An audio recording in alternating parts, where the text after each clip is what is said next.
the paintings in this project are sort of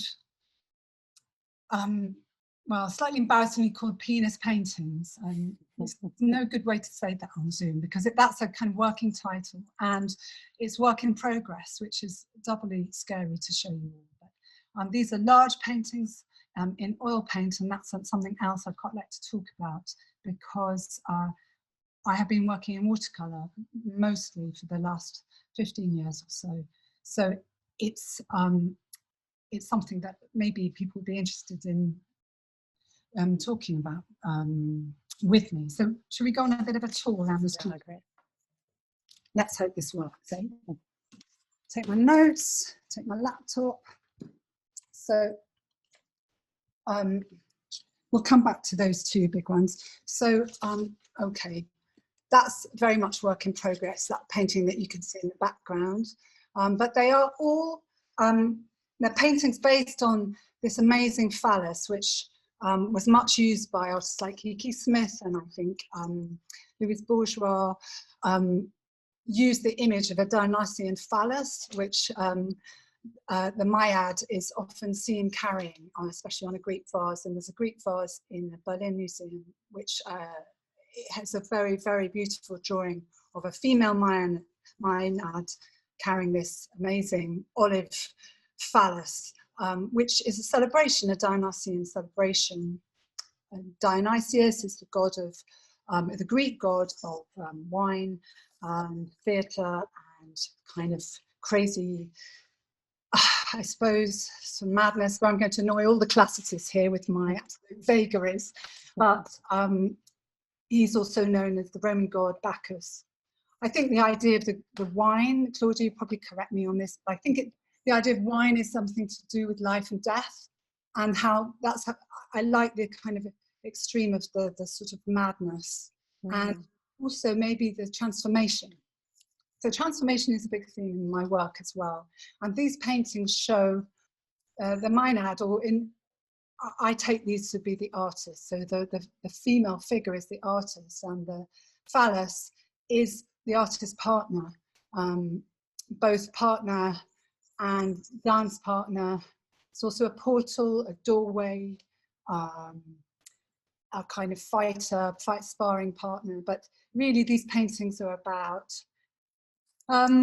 they're about making art. I think a lot of my work is about that, and often about the feminine response to creativity. It having been, I think, somewhat dormant for a few centuries or so. And I'm very interested in the creative processes of a kind of matriarchy.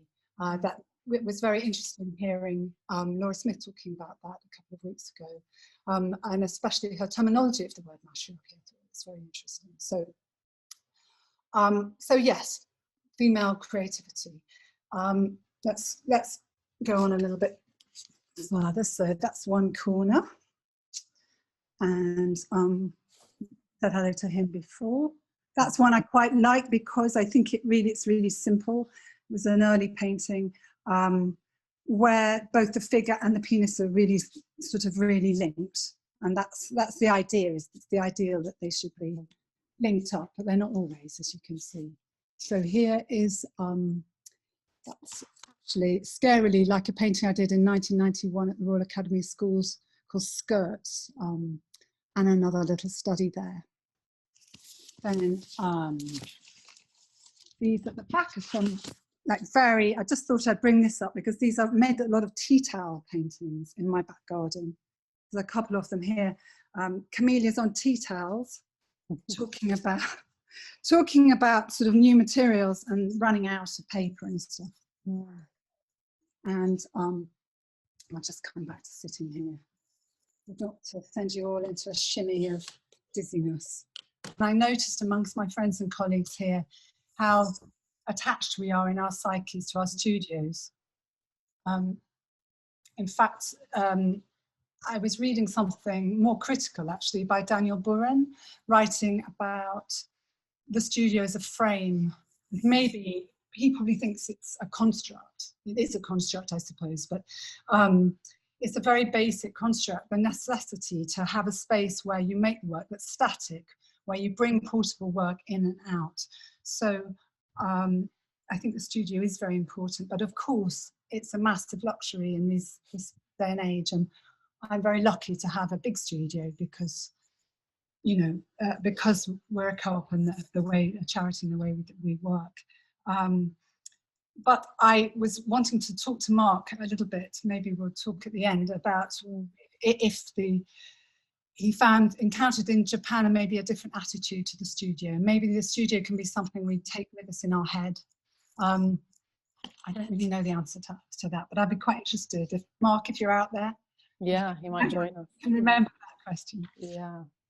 So yeah, so that's more or less.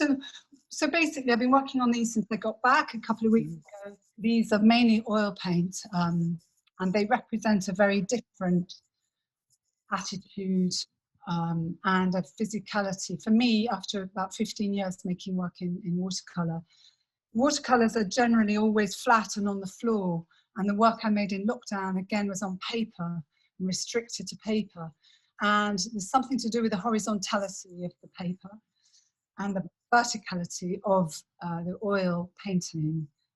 The Royal Academy piece, I had to use both, and that was the first revisiting really with oil paint for me, because the watercolour just kept dripping down, kept dripping off the wall, and the panels were too heavy for me to lift them.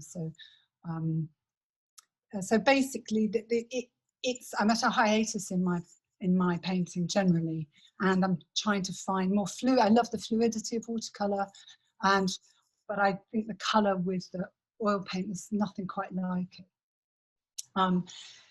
I'm quite influenced by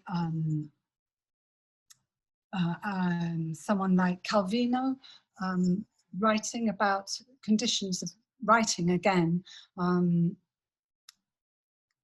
I was just thinking, I always mention this book to students, but six memos for the new millennium.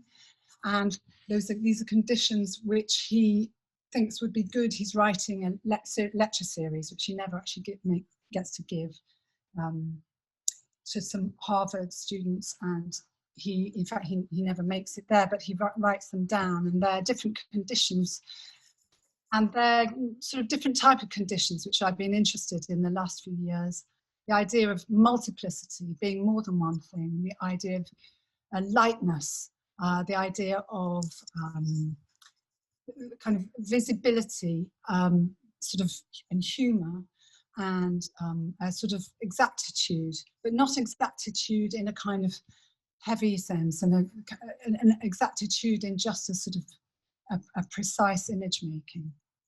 So that also goes hand in hand with using watercolour, because I found that those qualities were very much part of the watercolour.